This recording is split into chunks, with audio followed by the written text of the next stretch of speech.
નમસ્કાર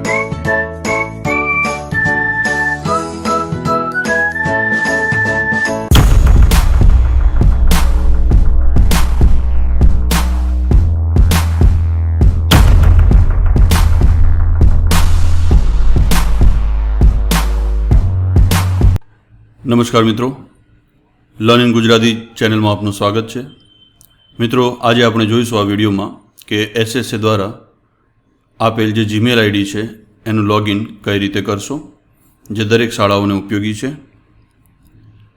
સૌપ્રથમ મિત્રો, તમારા મોબાઈલમાં તમે જીમેલ ખોલશો, ત્યાં ઉપર અહીંયા તમે જોઈ શકો છો જે આઇકોન છે, આમાં કોઈ પણ આઇકોન તમારો જે રાખેલો હશે એ આઇકોન ઉપર ક્લિક કરશો।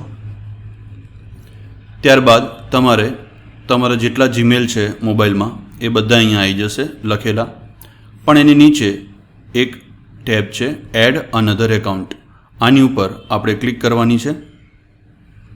ત્યાં ક્લિક કરશો એટલે આ રીતે ખુલશે, જેમાં સેટઅપ ઈમેલ, આપણે હાલ જે બનાવવા જઈ રહ્યા છે તે જીમેલ છે ગૂગલનું, એટલે અહીં આપણે ગૂગલ ઉપર ક્લિક કરશું। ત્યારબાદ મિત્રો અહીંયા તમને એક આઈડી આપેલો હશે, એ આઈડી તમને એસએસએ એટલે કે સમગ્ર શિક્ષા તરફથી મળશે।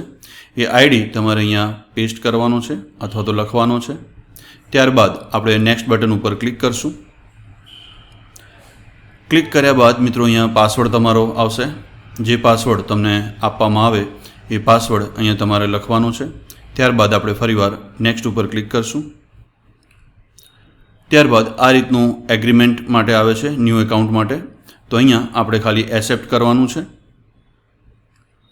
ત્યારબાદ મિત્રો શરૂઆતમાં તમને સૌપ્રથમ ક્રિએટ પાસવર્ડ અને કન્ફર્મ પાસવર્ડ, એનો મતલબ કે પાસવર્ડ તમારી જાતે ચેન્જ કરી લેવાનો છે, બરાબર। તો અહીંયા ચેન્જ માટે એક વખત પાસવર્ડ તમારે અહીંયા લખવાનો છે અને એ જ પાસવર્ડ તમારે નીચે રિપીટ કરવાનો છે। પાસવર્ડ જે છે એ numerical, alphabetical, small, capital letter, આ રીતે કોઈ જોડી બનાવીને તમારે પાસવર્ડ ક્રિએટ કરવાનો રહેશે અને ત્યારબાદ નીચે તમારે ક્લિક કરવાનું છે ચેન્જ પાસવર્ડ।